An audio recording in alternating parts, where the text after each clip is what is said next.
This gets asked a lot on the Facebook pages about T4. So these are the boost gauges and where they connect to on the N75 and N18. So the first one I'm going to look at, you've got down here coming off the turbo side, and you've also got a pipe going to the inlet side there, and the turbo positive one comes all the way over and goes to the top of the N75 at the back.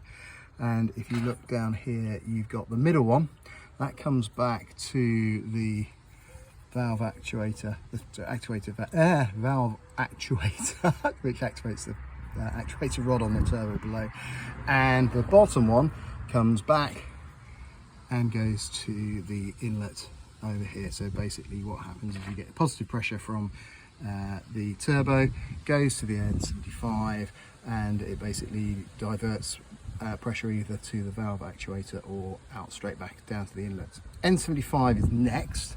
So the top one here, okay, comes down, and that goes down to the pipe comes off your brake servos.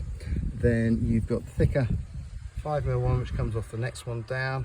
That comes off and goes round and connects to your EGR, so you can see just down there.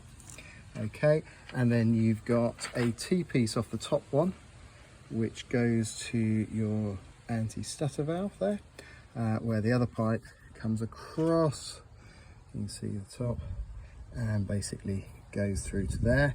And then the final one is basically on the other side, which is your inlet air intake, which goes to your little breather, which often is clipped on there. So hopefully that spaghetti's nest of blue pipe explains it. The reason there is a T-piece off there is because that goes through all the way through the bulkhead there to a boost gauge.